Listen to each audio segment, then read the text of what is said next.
The first step to good audio starts before you even think about reaching for a microphone, and that is your location, the environment in which you're going to be recording your audio.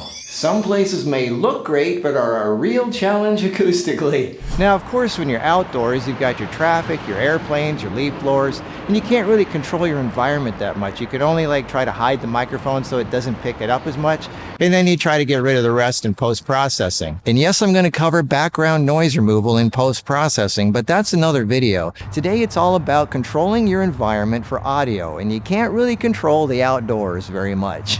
So today, we're going to focus on indoors, because indoors is a lot easier to control than outdoors. Obviously, start by turning off the air conditioner, the heater, and anything blowing air in the house.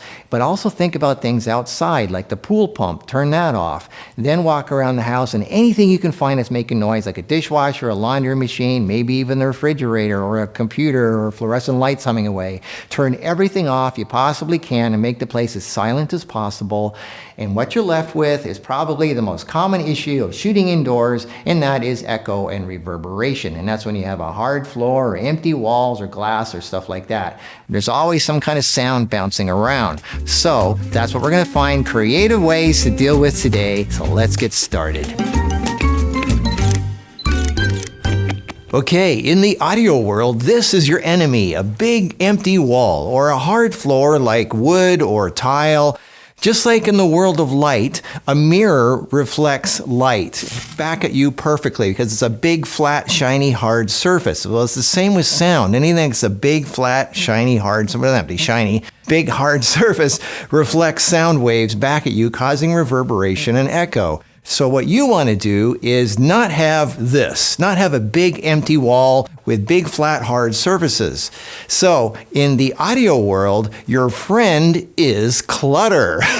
The more you clutter up that wall, the more you have things that break up hard surfaces, even if it's other hard surfaces, even if you got a bunch of little things, the more little things, the better. It doesn't have to be soft, mushy things, or it doesn't have to be foam. That's the thing that I find kind of funny, this foam that's cut into triangles or pyramids for audio-proofing sound walls. It doesn't really work that much better than just breaking up the wall with other stuff. And I'm going to tell you some really cheap things that you can use that work just as good. And the thing I don't like about that foam stuff, it's toxic. They give off a lot of VOCs. You got a wall of this stuff around you, you're breathing in VOCs, which are estrogenic, and estrogenics make you fat and give you cancer. Do you want that? No. I don't think so. There are other things that you can use to block sound and absorb sound that look better, are more creative and fun, and I'm going to show you some of those right now. So I'm in a place right now where the echo really isn't that bad. You can hear it. I mean, I can take it away, and I do sometimes, but it's really not that bad. Why is it not that bad? Since I got this huge empty wall here. Basically, a room is a box, and it has 6 surfaces. That's just one surface. What about the other 5 surfaces? Well, the first thing I did when I got this studio is make sure that the entire floor is covered with really soft carpeting. I've got some really nice thick padding, which feels good to walk on.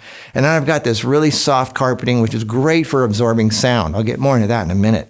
So that's one of the biggest surfaces in the whole place is the carpeting. And secondly, really important, more important than what's behind me, is what's in front of me, because this is what my voice is projecting towards and bouncing off of.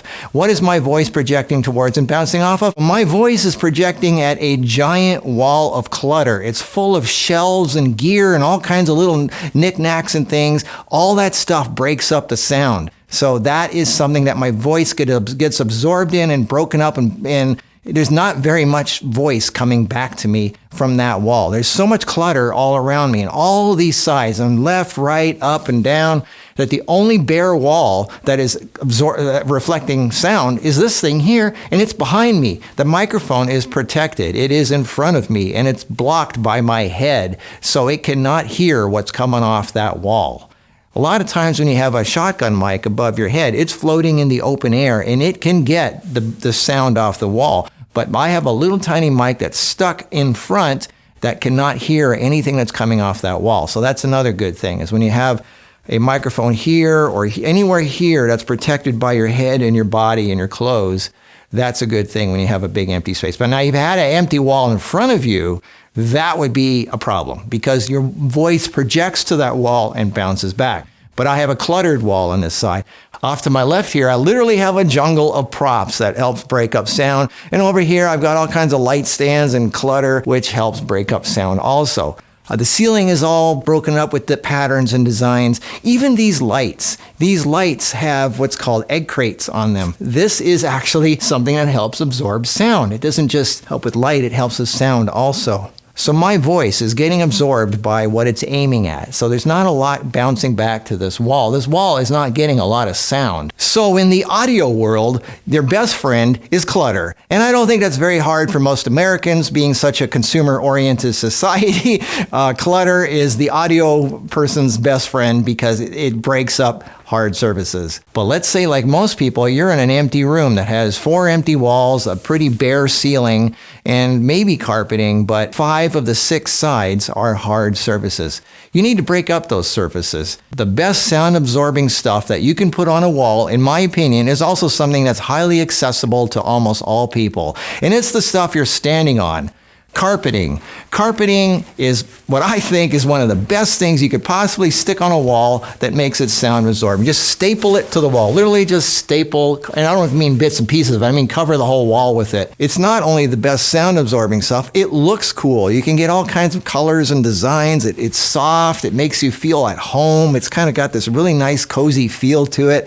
I don't think anything beats carpeting for putting on the walls, and even the ceiling if you want, for making the place acoustically soft and absorbing sound. But there are so many other things you could put on the wall that are just so much more creative. So let's look around my studio here for creative ideas of what you could break up a flat surface with. So let's walk over here and show you some ideas here. The first thing is plants. Any kind of plant, fake plants, real plants. Plants help break up sound walls. But look at these things here. I've got like this fake hedge here. This is a perfect sound absorbing stuff. Look at this. You can make a, look at this. You can have like a side wall, a back wall, another side wall, and you could be in the middle here. Look at this. Isn't this cool looking? This is so much better than that stupid foam crap. This is a nice sound absorbing and it looks cool. You can make a set out of that. And you can get flat versions of these things. Look at this. Here's this is a flat panel and you put these together. This is a nice idea for, they come in different kinds here. Here's like another kind. So here's a nice decorative way. You could like, check this out over here. You could staple this to the wall. How cool is that? I mean, you could have like, patches, a square every now and then, or you could cover the whole wall.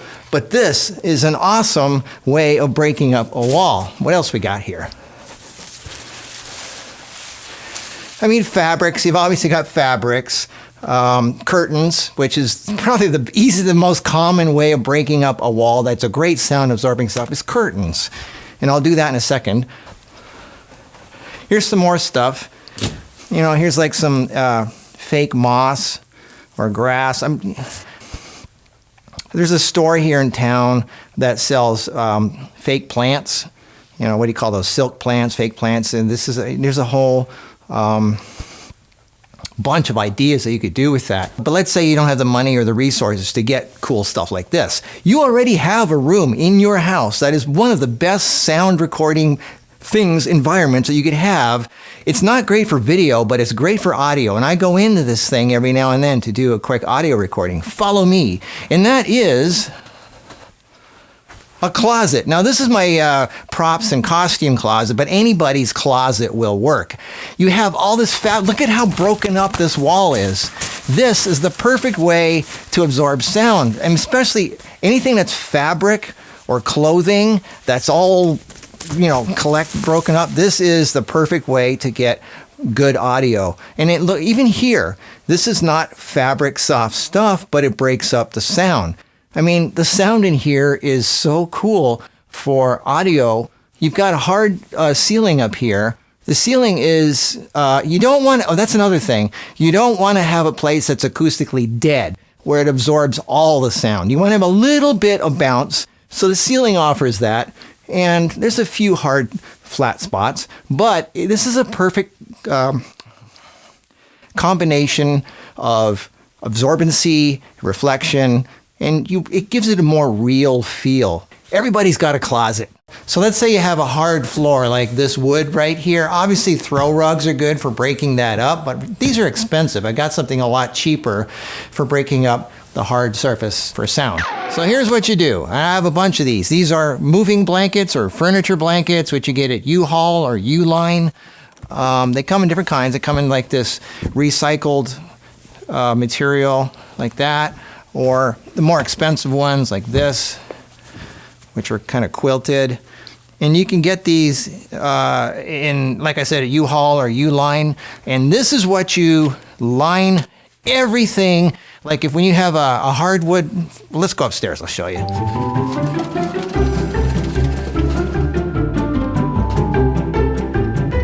So here's a hard floor, tile floor, and you just lay this on there, cover as much of the surface as possible. And this is really cool. I like this black and white, where it's black on one side for absorbing light and white on the other side for reflecting light. So even a lighting guy can appreciate a sound blanket. So you can actually use these to block light or reflect a bit of light. But this is what you use for absorbing sound. And the classiest way to break up a wall so it's perfect for acoustically is curtains. Anybody can get curtains. You can go to the corner store and get curtains. You can get them online. You get cheap versions of it. It looks really classy, and it's one of the best ways of, I mean, you've got your baffles, you've got your in and outs, which help break up the sound, and the fact that it's fabric also. Now, this is a shiny material. The shinier, just like a mirror, anything that's shiny bounces things off more. So I suggest not getting something shiny, although this does work, but not as good as velvety stuff. Ooh, anything that feels really soft and velvety, that's good for sound. So velvet curtains are much better for sound absorbing than these things, although anything that breaks up sound is good. But curtains is probably, in my opinion, the only other thing that's really good for audio other than carpeting that anybody can get to stick on a wall that looks really cool. So my thing is, number 1, carpeting. Number 2, curtains. Number 3, anything that breaks up the wall. Clutter it up and be creative with the clutter. All right, well, that's my thing for how to get good audio in your place. And I don't know what else to say. That's part 2 or 3 of my audio series. So stay tuned for the next one. And I think we're going to talk about microphones because that's the next step once you have your environment correctly. Right? Right. Okay, so I'll see you next week in the Marcus Audio Series. See you then. Have a great week.